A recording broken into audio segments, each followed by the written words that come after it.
ಇಲ್ಲಿ ಯತ್ನಾಳ್ ವರ್ಸಸ್ ವಿಜೇಂದ್ರ ಬಣ ಅನ್ನುವಂತಾಗಿದೆ. ನಾವು ಒಂದು ಕಡೆ ಹೊಗಳು ಭಟ್ಟರ ಗುಂಪು, ಒಂದು ಕಡೆ ಕುಂಬಳಕಾಯಿ ಕಳ್ಳ ಅಂದರೆ ನೀವ್ಯಾಕೆ ಹೆಗಲು ಮುಟ್ಕೊಳ್ತೀರಿ ಅಂತ ವಿಜೇಂದ್ರ ಬಣದ ವಿರುದ್ಧ ಪರೋಕ್ಷವಾಗಿ ಕಿಡಿಕಾ ಇದ್ದಾರೆ ಯತ್ನಾಳ್ ಅವರು. ಕೇಳಿ.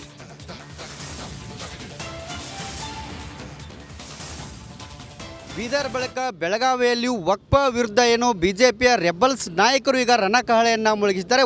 ಮತ್ತೊಂದೆಡೆ ಯತ್ನಾಳ್ ಆ್ಯಂಡ್ ಟೀಮ್ ಬೆಳಗಾವಿಯಲ್ಲಿ ಬೃಹತ್ ಹೋರಾಟಕ್ಕೆ ಕೂಡ ಕರೆ ನೀಡಿರುವಂಥದ್ದು. ಇತ್ತ ಬೆಂಗಳೂರಿನ ಯಡಿಯೂರಪ್ಪ ಅವರ ಏನು ಮನೆಯಲ್ಲಿ ಅವರನ್ನು ಉಚ್ಚಾಟನೆ ಮಾಡಬೇಕು ಅನ್ನೋ ನಿಟ್ಟಿನಲ್ಲಿ ಈಗ ಅಲ್ಲಿ ಒಂದಿಷ್ಟು ನಾಯಕರು ಕೂಡ ರೇಣುಕಾಚಾರ್ಯ ಆ್ಯಂಡ್ ಟೀಮ್ ಕೂಡ ಅಲ್ಲಿ ಹೋರಾಟವನ್ನು ಮಾಡ್ತಿದೆ, ಸಭೆಯನ್ನು ಮಾಡ್ತಿದೆ. ಈ ಬಗ್ಗೆ ನಮ್ಮ ಜೊತೆಗೆ ಮಾತನಾಡಲು ಸ್ವತಃ ಯತ್ನಾಳ್ ಅವರಿದ್ದಾರೆ, ಅವರನ್ನು ಕೂಡ ನಾನು ಮಾತಾಡ್ತೀನಿ. ಸರ್, ಒಂದು ಕಡೆ ಈಗ ವಕ್ಫ ವಿರುದ್ಧ ಹೋರಾಟವನ್ನು ಮಾಡ್ತಿದ್ದಾರೆ ಬೆಳಗಾವಿಯಲ್ಲಿ, ತಮ್ಮನ್ನು ಉಚ್ಚಾಟನೆ ಮಾಡಬೇಕು ಅನ್ನೋ ನಿಟ್ಟಿನಲ್ಲಿ ಬೆಂಗಳೂರಲ್ಲಿ ಕೂಡ ಯಡಿಯೂರಪ್ಪ ಮನೆಯಲ್ಲಿ ಸಭೆ ಆಗುತ್ತೆ.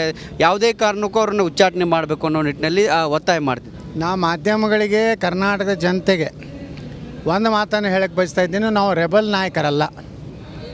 ಭಾರತೀಯ ಜನತಾ ಪಾರ್ಟಿಯ ನಿಷ್ಠಾವಂತ, ದೇಶಭಕ್ತ, ಹಿಂದುತ್ವ ಇರುವಂಥ ಕಾರ್ಯಕರ್ತರ ಪಡೆಯ ಕಾರ್ಯಕರ್ತರು ಹೊರತು ನಾವು ಯಾರೂ ರೆಬಲ್ಸ್ ಅಲ್ಲ. ರೆಬಲ್ಸ್ ಇದ್ದರೆ ನಮ್ಮನ್ನು ಹೊರಗೆ ಹಾಕಿರಿ ಬರಗ ಅನ್ನೋರು ರೆಬಲ್ಸ್ ಆಗ್ತಾರೆ, ನಾವು ಆಗೋದಿಲ್ಲ.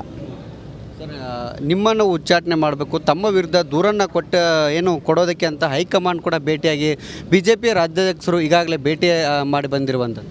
ಮತ್ತು ದೂರು ಕೊಟ್ಟಿಲ್ಲ ತವ್ರು ಹೇಳ್ತಾರೆ, ನೀವು ಕೊಟ್ಟಾರತ್ತ ನೀವು ಹೇಳ್ತೀರಿ. ನಾವು ಯಾರು ನಂಬನು? ಯಾರು ದೂರು ಕೊಡ್ಲಕ್ಕೆ ಹೋದವರೇ ಇಲ್ಲರಿ. ನಾ ಕೊಟ್ಟಿಲ್ಲ ಯತ್ನಾಳ್ ವಿರುದ್ಧ. ನಾ ಮೊನ್ನೆ 3 ಮತಕ್ಷೇತ್ರದ ಸೋಲಿನ ಬಗ್ಗೆ ವಿವರಣೆ ಕೊಡ್ಲಕ್ಕೆ ಹೋಗಿದ್ದೆ ಅಂತ ಹೇಳಿದ ಮ್ಯಾಗ ನಾವ್ಯಾಕೆ ಅವ್ರ ಬಗ್ಗೆ ಪ್ರತಿಕ್ರಿಯೆ ಕೊಡ್ಲಕ್ಕೆ ಹೋಗ್ಬೇಕು? ಸರ್, ಈ ಎರಡು ಬಣಗಳಿಂದ ಏನು ಬಿ ಜೆ ಪಿ ಕಾರ್ಯಕರ್ತರಲ್ಲಿ ಏನು ಗೊಂದಲ ಸೃಷ್ಟಿ ಆಗ್ತಿದೆ ಅನ್ನುವಂಥದ್ದು? ಏನೂ ಗೊಂದಲ ಆಗೋದಿಲ್ಲ. ಪಕ್ಷಕ್ಕೆ ನಿಷ್ಠೆ ಇದ್ದವರು, ದೇಶಕ್ಕೆ ನಿಷ್ಠೆ ಇದ್ದವರು, ನಮ್ಮ ಸನಾತನ ಧರ್ಮಕ್ಕೆ ನಿಷ್ಠೆ ಇದ್ದವರು ಒಂದು ಕಡೆ ಇದ್ದಾರೆ. ಹೊಗಳು ಭಟ್ರು ಕಂಪ್ನಿ ಒಂದು ಕಡೆ ಇದೆ ಅಷ್ಟೇ. ಹೋರಾಟ ಎಲ್ಲಿವರೆಗೆ ಇರುತ್ತೆ ಸರ್?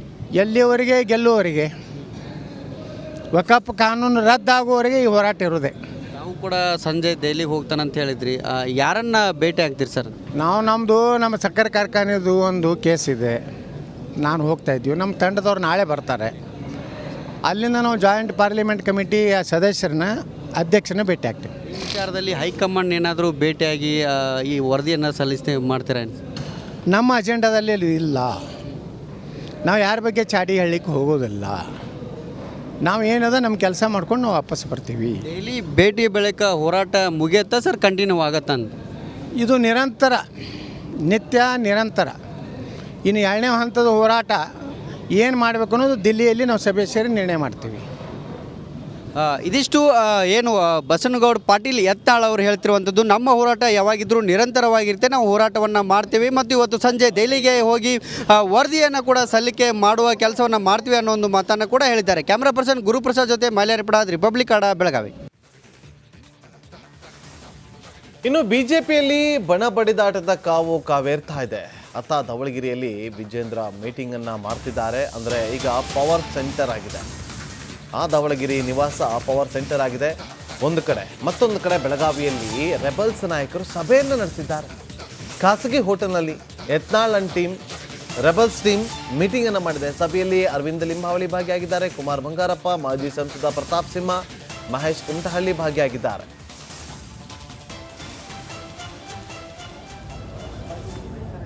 ಯಾವ ರೀತಿಯಾಗಿ ಅಲ್ಲಿ ಮೀಟಿಂಗ್ ಅನ್ನು ಮಾಡಿದ್ರು? ಒಂದು ಕಡೆ ಯತ್ನಾಳ್ ಅವರ ಪಕ್ಕದಲ್ಲಿ ಕುಮಾರ್ ಬಂಗಾರಪ್ಪ ಅವರು, ಅವರ ಪಕ್ಕದಲ್ಲಿ ಈಗ ರಮೇಶ್ ಜಾರಕಿಹೊಳಿ ಇರೋದನ್ನು ನೀವು ಇಲ್ಲಿ ಗಮನಿಸ್ತಾ ಇದ್ರಿ. ಮತ್ತೊಂದು ಕಡೆ ಮಹೇಶ್ ಕುಮಟಹಳ್ಳಿ ಅವರು ಕೂಡ ಭಾಗಿಯಾಗಿದ್ದಾರೆ, ಪ್ರತಾಪ್ ಸಿಂಹ ಅವರು ಕೂಡ ಇದ್ದಾರೆ. ನೋಡಿ, ಒಂದು ಧವಳಗಿರಿಯಲ್ಲಿ ಬಿ ವೈ ವಿಜೇಂದ್ರ ಮೀಟಿಂಗನ್ನು ಮಾಡ್ತಾ ಇದ್ರೆ, ಮತ್ತೊಂದು ಕಡೆ ಬೆಳಗಾವಿಯಲ್ಲಿ ರೆಬಲ್ ಸಭೆ. ನೋಡಿ, ಇವತ್ತು ರಾಜ್ಯದಲ್ಲಿ ಅಷ್ಟು ಸಮಸ್ಯೆಗಳಿದೆ. ಇದೆಲ್ಲವನ್ನು ಒಗ್ಗಟ್ಟಾಗಿ ಹೋಗಿ ಪ್ರತಿಭಟನೆಯನ್ನು ಮಾಡುವ ಮೂಲಕ ವಿಪಕ್ಷ ಸ್ಥಾನದಲ್ಲಿರುವಂಥ ಬಿ ಜೆ ಪಿ ತನ್ನ ಜವಾಬ್ದಾರಿಯನ್ನು ಮರೆತು ಈಗ ಬಣ ಬಡಿದಾಟದಲ್ಲಿ ಮಗ್ನರಾಗಿದ್ದಾರೆ. ಈಗ ಒಂದು ಕಡೆ ಧವಳಗಿರಿಯಲ್ಲಿ ಪವರ್ ಸೆಂಟರ್ ಆಗಿದೆ, ಯಡಿಯೂರಪ್ಪ ಅವರ ನಿವಾಸ. ಅಲ್ಲೆಲ್ಲರೂ ಕೂಡ ಒಬ್ಬರು ಮೀಟಿಂಗ್ ಮಾಡ್ತಾ ಇದ್ದಾರೆ. ಮತ್ತೊಂದು ಕಡೆ ಬೆಳಗಾವಿಯಲ್ಲಿ ನಮಗೂ ಅದಕ್ಕೆ ಸಂಬಂಧನೇ ಇಲ್ಲ. ನೋಡಿ, ಅಲ್ಲಿ ರೆಬಲ್ಸ್ ಟೀಮ್ ಮೀಟಿಂಗ್ ಮಾಡಿದ್ರು ಖಾಸಗಿ ಹೋಟೆಲ್ನಲ್ಲಿ.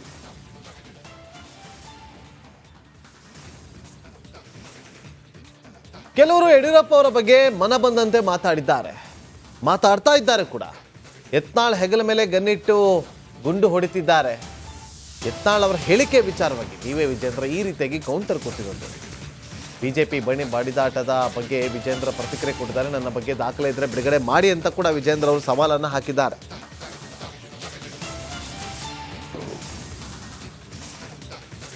ಮುಖಂಡರುಗಳು ತಮ್ಮ ವೈಯಕ್ತಿಕ ಹಿತಾಸಕ್ತಿಯನ್ನು ಇಟ್ಕೊಂಡು ಒಬ್ಬ ರಾಜ್ಯ ಕಂಡಂಥ ಒಬ್ಬ ಧೀಮಂತ ನಾಯಕ, ರೈತ ನಾಯಕ ಯಡಿಯೂರಪ್ಪನವ್ರ ಬಗ್ಗೆ ಮನಬಂದಂತೆ ಮಾತನಾಡ್ತಕ್ಕಂಥದ್ದು,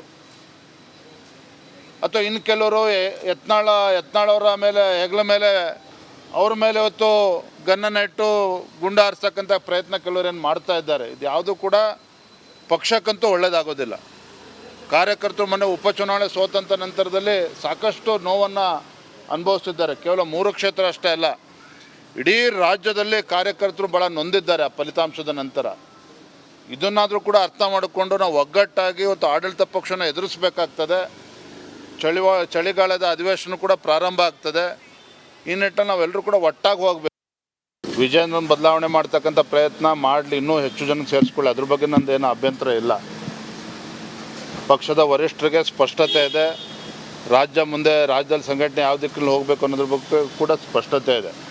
ಇವರ ಸಮಸ್ಯೆಗಳು ನೋಡಿ, ಈಗ ಅನೇಕರು ಅಕ್ಕಪಕ್ಕ ಅವ್ರ ಜೊತೆಲಿ ಏನಿದ್ದಾರೆ, ಅವ್ರು ಯಾರೂ ಕೂಡ ವಿಜೇಂದ್ರನ ಬಗ್ಗೆ ಬೇಸರ ಅಲ್ಲ. ನೆನ್ನೆ ಒಬ್ಬರು ನನಗೆ ಪ್ರಶ್ನೆ ಕೇಳಿದ್ರು ಪತ್ರಕರ್ತರು, ಅಲ್ಲ ರೀ ಎಲ್ಲರೂ ಅವ್ರ ಧರ್ಮಪಂಥಿ ಟಿಕೆಟ್ ಕೊಡಿಸ್ಕೊಂಡಿದ್ದಾರೆ, ಅವ್ರ ಮಗನ ಟಿಕೆಟ್ ಕೊಡಿಸ್ಕೊಂಡಿದ್ದಾರೆ, ನಿಮ್ಮ ವಿಚಾರಕ್ಕೆ ಬಂದಾಗ ಕುಟುಂಬ ರಾಜಕಾರಣ ಅಂತ ಮಾತನಾಡ್ತಾರೆ, ಅನುಭವ ಇಲ್ಲ ಅಂತ ಮಾತನಾಡ್ತಾರೆ ಅಂತ. ಒಪ್ಕೊಳ್ತೇನೆ, ಅವರಷ್ಟು ಅನುಭವ ಇರಲಿಕ್ಕಿಲ್ಲ, ಆದರೆ ನನ್ನ ಉದ್ದೇಶ ಸರಿ ಇದೆ. ಹಾಗಾಗಿ ಈಗಲೂ ನಾನು ವಿನಂತಿಯನ್ನು ಮಾಡ್ತೇನೆ, ಮನವಿಯನ್ನು ಮಾಡ್ತೇನೆ, ರಾಜ್ಯದ ಅಧ್ಯಕ್ಷನಾಗಿ ಆಗ್ರಹವನ್ನು ಕೂಡ ಮಾಡ್ತೇನೆ. ಪಕ್ಷದ ಕಾರ್ಯಕರ್ತರಿಗೆ ಅವಮಾನ ಮಾಡ್ತಕ್ಕಂಥ ರೀತಿಯಲ್ಲಿ ಯಾರೂ ಕೂಡ ನಡೆದುಕೊಳ್ಬಾರ್ದು. ಪಕ್ಷಕ್ಕೆ ಅಗೌರವ ಆಗ್ತಕ್ಕಂಥ ರೀತಿಯಲ್ಲಿ ಯಾರೂ ಕೂಡ ಮಾಧ್ಯಮದ ಮುಂದೆ ಮಾತನಾಡಬಾರ್ದು. ನಮ್ಮ ನಡವಳಿಕೆಗಳು, ನಮ್ಮ ಹೇಳಿಕೆಗಳು ಸಂಘಟನೆಗೆ ಪೂರಕವಾಗಿರಬೇಕೇ ಹೊರತು ಸಂಘಟನೆಗೆ ತೊಂದರೆ ಕೊಡ್ತಕ್ಕಂಥ ಕೆಲಸ ನಾನು ಮಾಡಬಾರ್ದು, ಮತ್ತೊಬ್ಬರನ್ನು ಮಾಡಬಾರ್ದು. ಮತ್ತೊಮ್ಮೆ ಗೌರವಾನ್ವಿತ ಮಾಜಿ ಕೇಂದ್ರ ಸಚಿವರಾಗಿರ್ತಕ್ಕಂಥ ಬಸವನಗೌಡ ಪಾಟೀಲರಲ್ಲಿ ಯತ್ನಾಳ್ ವಿನಂತಿ ಮಾಡ್ತೇನೆ, ಏನೇ ದಾಖಲೆ ಇದ್ರೂ ಕೂಡ ಒಂದು ಕ್ಷಣನೂ ಕೂಡ ತಡ ಮಾಡದೆ ನನ್ನ ವಿರುದ್ಧ ಏನೇನು ದಾಖಲೆ ಕೂಡ ತಕ್ಷಣ ಬಿಡಲಿ. ಮತ್ತಷ್ಟು ಮಾಹಿತಿಯನ್ನು ಕೊಡೋದಕ್ಕೆ ನಮ್ಮ ಪೊಲಿಟಿಕಲ್ ರಿಪೋರ್ಟರ್ ಸುರೇಶ್ ಈಗ ನೇರ ಸಂಪರ್ಕದಲ್ಲಿ ಜಾಯ್ನ್ ಆಗಿದ್ದಾರೆ. ಸುರೇಶ್, ಏನಾಗ್ತಾ ಇದೆ ಬಿಜೆಪಿ ಪಾಳ್ಯದಲ್ಲಿ? ಈ ಬಡಿದಾಟ ಯಾವ ರೀತಿಯಾದಂಥ ಸಂದೇಶ ರವಾನೆ ಆಗ್ತಾ ಇದೆ ಬಿಜೆಪಿಯಲ್ಲಿ? ಇವತ್ತು ಆಡಳಿತಾರೂಢ ಪಕ್ಷದ ಎಡವಟ್ಟುಗಳನ್ನು ಅಥವಾ ತಪ್ಪುಗಳೇನಾದರೂ ಇದ್ದರೆ ಅದನ್ನು ತಿದ್ದುವಂಥ ಕೆಲಸವನ್ನು ಮಾಡಬೇಕಾಗಿರೋದು ವಿಪಕ್ಷ. ಅದು ಬಿಟ್ಟು ಇವರು ಪಕ್ಷದಲ್ಲಿ ಈ ರೀತಿಯಾಗಿ ಆಂತರಿಕವಾಗಿ ಕಿತ್ತಾಟ, ಏನು ಸಂದೇಶ ಕೊಡ್ತಿದ್ದಾರೆ ಈಗ ಬಿಜೆಪಿ ನಾಯಕರು? ಎಸ್ ನಾಗೇಂದ್ರ ಬಾಬು, ತಾವು ಹೇಳಿದಂತೆಯೇ ರಾಜ್ಯ ಬಿಜೆಪಿಯಲ್ಲಿನ ಬಣ್ಣ ಬಡಿದಾಟ ನಿಜಕ್ಕೂ ಕೂಡ ಗಂಭೀರ ಸ್ವರೂಪವನ್ನು ಪಡ್ಕೊಳ್ತಾ ಇರ್ತಕ್ಕಂಥ, ಅದರಲ್ಲೂ ದಿನದಿಂದ ದಿನಕ್ಕೆ ಇವರಿಬ್ಬರ ಬಡಿದಾಟ ಅಂತಕ್ಕಂಥ ನಿಜಕ್ಕೂ ಕೂಡ ಹಾದಿ ಬೀದಿ ರಂಪಾಟ ಆಗ್ತಾ ಇರ್ತಕ್ಕಂಥದ್ದು ಮಾತ್ರ ಅಂದರೆ ಇದು ಕಾಣ್ತಾ ಇದೆ. ಇಷ್ಟೆಲ್ಲ ಆದರೂ ಕೂಡ ಹೈಕಮಾಂಡ್ ಸೂಕ್ಷ್ಮವಾಗಿ ಗಮನಿಸ್ತಿದೆ. ಆದರೂ ಕೂಡ ನನ್ನ ಅಧಿವೇಶನ ಬರ್ತಾ ಇದೆ, ಎಲ್ಲರೂ ಒಗ್ಗಟ್ಟಾಗಿ ಹೋಗಿ ಅಂತಕ್ಕಂಥ ಒಂದು ಸಂದೇಶವನ್ನು ಕೊಡ್ತಾ ಇಲ್ಲ, ಕರೆದು ಮಾತಾಡುವಂತಹ ಒಂದು ಏನು ಪ್ರಯತ್ನಕ್ಕೂ ಕೂಡ ಮುಂದಾಗಿಲ್ಲ. ಸದ್ಯ ಮಹಾರಾಷ್ಟ್ರದ ಸರ್ಕಾರದ ರಚನೆಯಲ್ಲಿ ಒಂದು ಬ್ಯುಸಿ ಆಗಿರ್ತಕ್ಕಂಥ ಹೈಕಮಾಂಡ್ ನಾಯಕರು. ಸೊ ಹೀಗಾಗಿ ಒಂದೆರಡು ದಿನಗಳ ತಡ ಆಗಿರಬಹುದು. ಆದರೆ ಖಂಡಿತವಾಗಲೂ ಕೂಡ ಇದು ಹೀಗೆ ಮುಂದುವರೆದಿದೆ ಆದರೆ ಖಂಡಿತವಾಗಲೂ ಕೂಡ ಅಧಿವೇಶನದ ಮೇಲೆ ದೊಡ್ಡ ಮಟ್ಟದಲ್ಲಿ ಪರಿಣಾಮ ಬೀಳುತ್ತೆ. ಅಂದರೆ ಆಡಳಿತ ಪಕ್ಷದ ವಿರುದ್ಧ ಏನು ಹೋರಾಟ ಮಾಡಬೇಕು ಅಂತ ಹೇಳ್ಬಿಟ್ಟು ಒಂದಷ್ಟು ಅಜೆಂಡಾಗಳನ್ನ ಸೆಟ್ ಮಾಡ್ಕೊಂಡು ರೆಡಿಯಾಗಿದೆ ವಿರೋಧ ಪಕ್ಷದ ನಾಯಕರು, ಹಾಗೆ ವಿಜೇಂದ್ರ ಅವರು. ಅದರ ಮೇಲೆ ಖಂಡಿತವಾಗಲೂ ಕೂಡ ಸಂಪೂರ್ಣದ ಬೆಂಬಲ ಸಿಗದೆ ಹೋದರೆ ಖಂಡಿತವಾಗಲೂ ಕೂಡ ದೊಡ್ಡ ಮಟ್ಟದ ಪರಿಣಾಮ ಬೀಳುತ್ತೆ ಪಕ್ಷದ ಮೇಲೆ ಕೂಡ ಅಂತಕ್ಕಂಥದ್ದು ಈಗಾಗಲೇ ಗೊತ್ತಿರೋ ವಿಚಾರ. ಆದರೆ ತಡರಾತ್ರಿ ಕೂಡ ಏನು ಹೈಕಮಾಂಡ್ ನಾಯಕರನ್ನ ಭೇಟಿಯಾಗಿ ಬಂದಿದ್ದಾರೆ ವಿಜೇಂದ್ರ ಅವರು. ಅಲ್ಲಿ ಒಂದಷ್ಟು ಸೂಕ್ಷ್ಮವಾಗಿ ವಿಚಾರಗಳನ್ನು ತಿಳಿಸ್ಬಂದಿದ್ದಾರೆ ಅಂತಕ್ಕಂಥದ್ದು ಈಗ ನಮಗಿರುವಂತಹ ಮಾಹಿತಿ. ಒಟ್ಟಾರೆಯಾಗಿ ಇವತ್ತು ಅಥವಾ ನಾಳೆ ಅಂದರೆ ಒಂದು ಹಂತಕ್ಕೆ ಹೈಕಮಾಂಡ್ ನಾಯಕರಿಂದ ದೂರವಾಣಿ ಕರೆಗಳು ಶುರುವಾಗಬಹುದು, ಬಹುತೇಕ ರೆಬಲ್ಸ್ ನಾಯಕರಿಗೆ ಮತ್ತು ವಿಜೇಂದ್ರ ಟೀಮ್ನ ನಾಯಕರಿಗೆ ಅಂತಕ್ಕಂಥದ್ದು ನಮಗಿರುವಂತಹ ಮಾಹಿತಿ. ಯಾಕೆಂತ ನೋಡಿ, ಈಗ ಬಣ ಬಡಿದಾಟ ಬಹಿರಂಗವಾಗಿ ಗೊತ್ತಾಗ್ತಾ ಇದೆ, ಇದೇನು ಇಲ್ಲ ಅಂತ ಯಾರಿಗೇನು ಹೇಳೋಗಿಲ್ಲ. ಯಾವ ಕಾರಣಕ್ಕೋಸ್ಕರ ಈ ಬಡಿದಾಟ?